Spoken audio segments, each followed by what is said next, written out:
Afternoon students, आइए start करते हैं टैली RP9 की क्लास। टैली RP9 में हम इस समय पढ़ रहे थे पेरोल मैनेजमेंट। तो आज सबसे पहले हम एक बार सिलेबस का एनालिसिस करते हैं। कुछ ही पार्ट आपका बचा होगा, बाकी मोस्टली टैली RP9 में मैंने आपको पढ़ा दिया है। तो एक बार हम सिलेबस देख लेते हैं। कोई भी एक सिलेबस मैं ले लेता हूँ, चाहे BCA, PGDCA, MSc आप लोग मैच कर लीजिएगा। लगभग सभी का सेम सिलेबस है और मैंने ऐसे पढ़ाया है कि सभी का सिलेबस कवर हो जाए।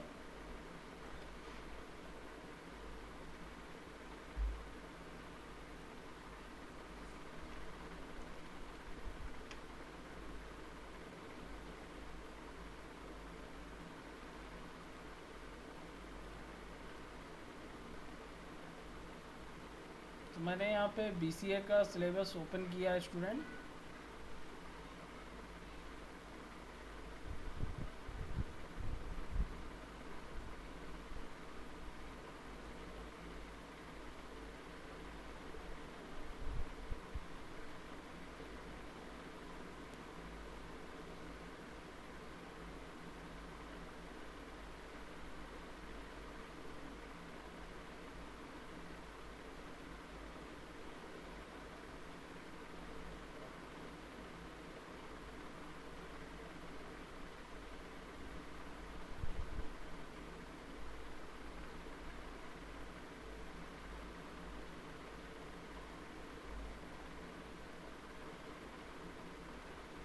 तो ये स्टूडेंट आपका रहा कंप्यूटराइज अकाउंटिंग विद टैली के साथ। तो इसमें आज थोड़ा सा एनालिसिस करते हैं हमने क्या क्या अभी तक सीखा और क्या नहीं सीखा है। मैं एक एक करके आपको स्टेप बाय स्टेप बताता जाऊंगा स्टूडेंट।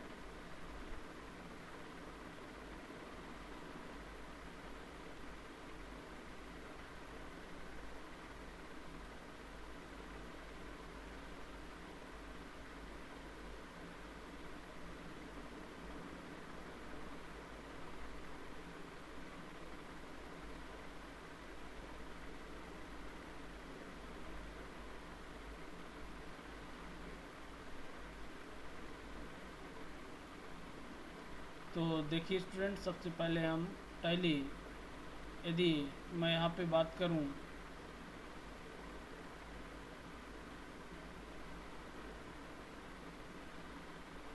तो टैली कॉन्फ़िगरेशन एंड सेटअप मैंने आपको बताया, टैली RP9 का भी, टैली प्राइम का भी।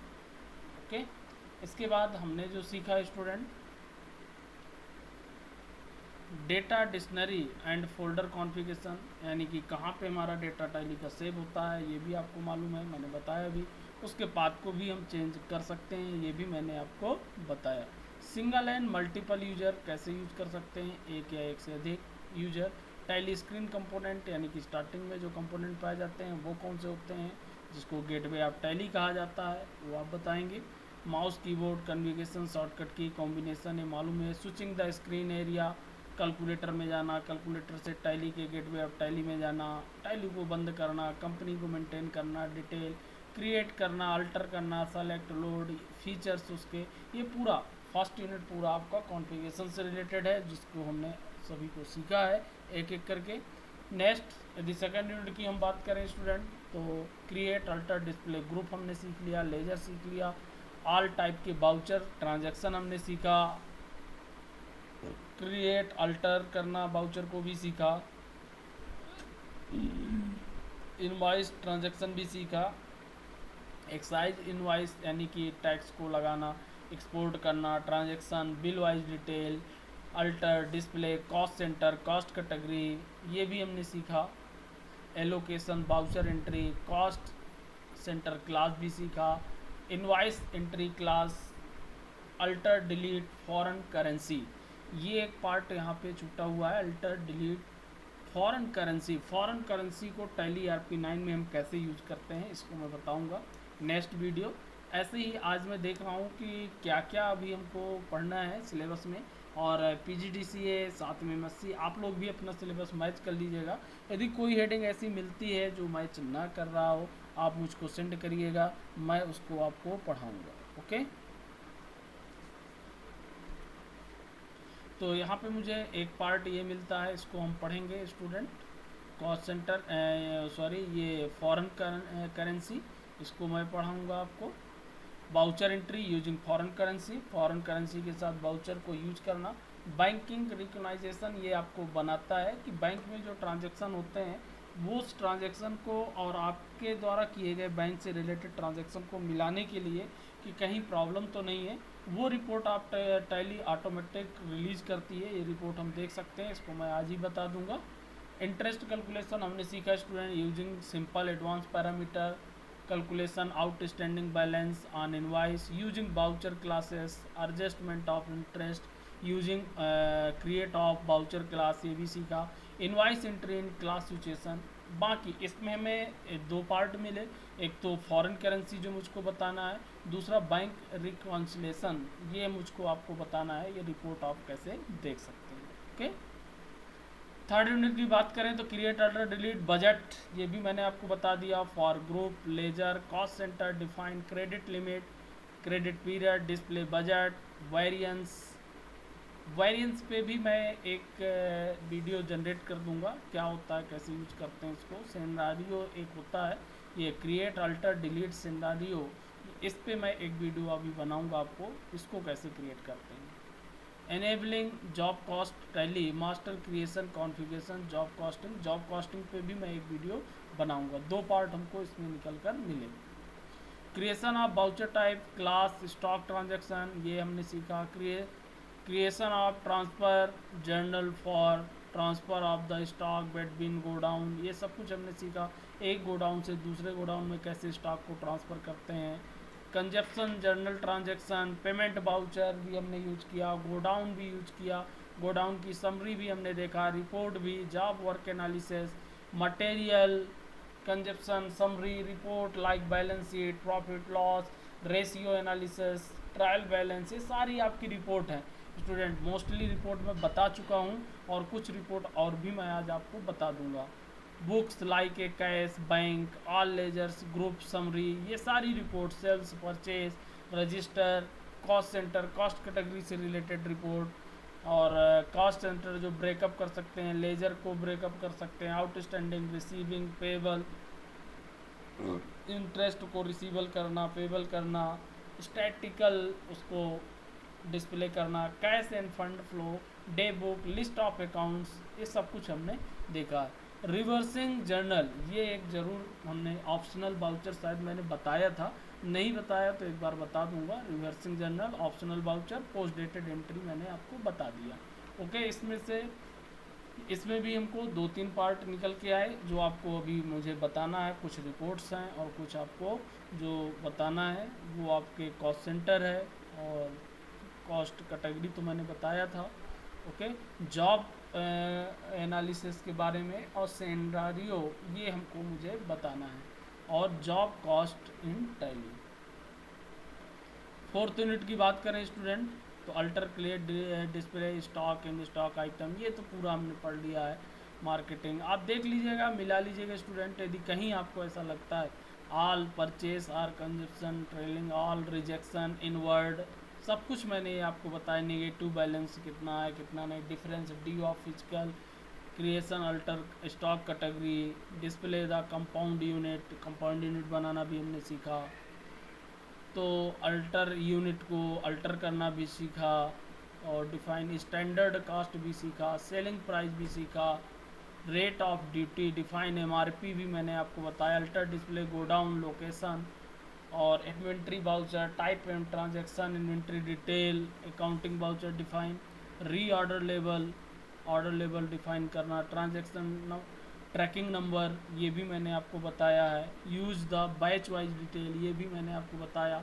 Additional cost detail in voucher, create bill of material के आधार पे बिल को बनाना, cost estimation, create price list, define the price level, ये भी मैंने आपको बताया। Invoice using price, zero value entries, ये भी मैंने बताया। Transaction in case of different actual and billed quantity, शायद ये भी मैंने आपको बताया था, और यदि नहीं बताया होगा तो ये मैं एक बार आपको बता दूंगा कि डिफरेंट इसकी हमको कभी कभी ज़रूरत पड़ती है एक्चुअल बिल और बिलेड में अंतर करना कि कई लोग बिल ज़्यादा का बनवाना चाहते हैं और जो उनका एक्चुअल बिल होता है कुछ और होता है। कुछ ऐसी भी कंडीशन होती हैं कि हमारे पास मटेरियल उसने 50 पीस का भेजा, लेकिन किसी कारण से डैमेज हो गया मटेरियल या डिफेक्टिव हुआ जिससे कम निकला, तो उसमें भी हमको ज़रूरत होती है कि एक्चुअल बिल कितना है, बिलेट कितना आया था, बिलिंग कितने की आई थी और निकला कितना मटेरियल। तो इसके लिए भी टैली ERP9 हमको ये फीचर्स प्रोवाइड करती है कि हम एक्चुअल और बिलेट क्वांटिटी को इंटर कर सकते हैं। ओके, रिपोर्ट तो मोस्टली मैंने सब बताया आपको, स्टॉक समरी, आइटम ग्रुप, ये सारी रिपोर्ट हैं, तो ये आप देख सकते हैं स्टूडेंट। 5th यूनिट मेरा कुछ ये पार्ट बाकी है प्रिंटिंग से related, check printing, common printing, option difference और multi accounting printing, dynamic report और specified option creation, group company, use the Tally audit, ये भी मतलब है, रिस्टोर, स्प्लिटिंग करना, एक्सपोर्ट इंपोर्ट ये बता चुका हूँ। ODBCA कंप्लेशन ये मैं बता दूंगा आपको। यूज द ईमेल, आपने कुछ 2-4 पॉइंट जो इसकी भी मेरे बचे हुए हैं प्रिंटिंग से रिलेटेड वो मैं आपको बताऊंगा। तो इस प्रकार से ओवरऑल आज मैंने आपको एक्चुअल में क्या बताया स्टूडेंट, सिलेबस को रिवाइज किया, जिससे आप लोग सभी क्लास के स्टूडेंट अपने अपने सिलेबस देख लीजिएगा। उनमें कुछ पेरोल यहाँ पे नहीं मुझे मिला है, लेकिन किसी में होगा। मान लीजिए BCA में नहीं है लेकिन MSc में हो, PGDCA में हो, और ना भी हो तो पेरोल टैली ERP9 का बहुत इंपॉर्टेंट फीचर्स है, मैंने आपको बताया है, पढ़ाया है, और वो पूछा भी जा सकता है। ओके, और आपको लाइफ में भी उसकी ज़रूरत पड़ेगी। इसके बाद आपकी ये जो मैंने बोला था सिलेबस के बाद जो भी एंट्री दी गई हैं, इनको आपको एज ए लाइव असाइनमेंट के रूप में पूरा करना है। और साथ में मैं आपको असाइनमेंट तो भेज ही रहा हूँ बहुत जल्द, और असाइनमेंट आपको कंप्लीट करना है स्टूडेंट, बनाना है। ओके, तो इसके जो दो चार पार्ट रह गए हैं वो मैं ज़रूर आपको बताऊंगा स्टूडेंट। और इसके बाद मैं आज थोड़ा सा टैली ERP9 में 1-2 पार्ट बता देता हूँ, एक तो रिपोर्ट से रिलेटेड और एक एक्चुअल बिल और बिलेट क्वांटिटी भी मैं यहाँ पे आज आपको बता देता हूँ। देखिए, मोस्टली हमने फीचर्स को कॉन्फ़िगर करने के लिए टैली ERP9 में F11 फंक्शन की को प्रेस करते हैं, इन्वेंट्री में गए हम, और इन्वेंट्री के मोस्टली फीचर्स मैं आपको बता चुका हूं। देखिए यहाँ पे आप देख सकते हैं, integrated account, enable zero value transaction, ये भी करके मैं दिखा चुका हूँ। मल्टीपल गोडाउन, स्टॉक को मेंटेन करना, category, batch wise, expiry date. यहाँ पे एक आपको ये ऑप्शन है, use separate actual and billed quantity column, इस ऑप्शन को आपको एस करना है। देखिए आज जो मैं आपको बता रहा हूँ, use separate actual and billed quantity column, अभी जो सिलेबस में हमने देखा उसी को मैं बताने जा रहा हूँ स्टूडेंट। और मैंने इसका मतलब बताया क्या भी हमें इसकी ज़रूरत होती है। हमको ज़रूरत इसको 2-3 कंडीशन या कई कंडीशन में पड़ सकती है। एक तो ये कई लोग हमारे पास आ जाते हैं कि उनको बिल ज़्यादा का चाहिए होता है और क्वांटिटी कम चाहिए होती है किसी और को दिखाने के लिए, उस कंडीशन में भी टैली ERP9 हमको ये फ्लेक्सिबिलिटी प्रोवाइड करती है। दूसरी जो इसका मोस्ट यूज है वो तो एक तरह से इसका हम यूज कर लेते हैं, लेकिन जो टैली ERP9 एक्चुअल में इसको जो मोस्टली यूज करने के लिए हमको प्रोवाइड की है वो इसलिए किया है कि यदि हम कहीं से कोई प्रोडक्ट मंगाते हैं और उसको हमने 50 पीस मंगाया, लेकिन हो सकता है आते आते उसके 5 पीस डैमेज हो गए हों, तो वो हमारे निकले 45 पीस, तो वहाँ पे जो बिलेड होगा वो 50 होगा, लेकिन एक्चुअल क्वांटिटी जो होगी वो स्टूडेंट कितनी होगी, 45 होगी, 45 होगी। तो इस प्रकार के बिल को हम आसानी के साथ टैली ERP9 में मेंटेन कर सकते हैं। इसके लिए इस ऑप्शन का यूज किया जाता है, use separate actual and billed quantity column.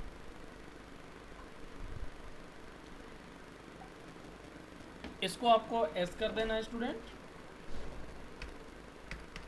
और इसको एक्सेप्ट कर लेना है। अब देखिए क्या होगा, अब मान लीजिए मैं सीधा ट्रांजैक्शन ही एक कर रहा हूँ, परचेस कर रहा हूँ। ये देखिए जब अब मैं परचेस करने जाऊँगा यहाँ पे मुझे ये कॉलम मिल जाएगा। मान लीजिए मैं परचेज कर रहा हूँ कैश, ये देखिए परचेज, कंप्यूटर है हमारे पास, एक्चुअल कितना है, बिलेड कितना है। मान लीजिए उसने हमको 10 पीस भेजा था, एक्चुअल हमारे पास 8 पीस निकला तो मैंने 8 चढ़ा दिया, और बिलेड जो था वो 10 पीस था। इस प्रकार से हम दोनों अलग अलग क्वांटिटी यहाँ पे चढ़ा सकते हैं। और रेट जो है इसका था 5000 पर कंप्यूटर। अब देखिए तो रेट तो पूरा कितने का लगा, 10 का, क्योंकि रेट जो हमको उसने भेजा है 10 का, लेकिन एक्चुअल में जो क्वांटिटी हमारे पास निकली है कितनी निकली है, 8 पीस। इस प्रकार से जब मैं इसकी एंट्री को पोस्ट कर दूंगा स्टूडेंट, और अब मैं जब स्टॉक समरी चेक करूंगा, देखिए पहले तो बैलेंस शीट में तो हमको पूरा दिखाएगा, फिक्स एसेट है ये हमारे पास, करंट एसेट्स, क्लोजिंग स्टॉक 50,000 का। ये देखिए कंप्यूटर जो हमको दिख रहा है कितना, 8 पीस दिख रहा है, क्योंकि एक्चुअल क्वांटिटी जो हमको मिली है कितनी मिली स्टूडेंट, 8 पीस ही मिली है, जबकि पैसा हमको 50,000 ही लगा है। तो उसको हमको एडजस्ट करना पड़ेगा, कहीं ना कहीं उस क्वांटिटी को बताना पड़ेगा कि आपने 10 भेजा था, लेकिन एक्चुअल में जो क्वांटिटी हमको मिली 8 ही मिली है। तो या तो वो फिर से 2 क्वांटिटी हमको रिप्लेस करेगा, जिसके लिए हमारे पास वाउचर अवेलेबल हैं, और रिजेक्शन इन रिजेक्शन आउट वो भी मैंने आपको बताया था।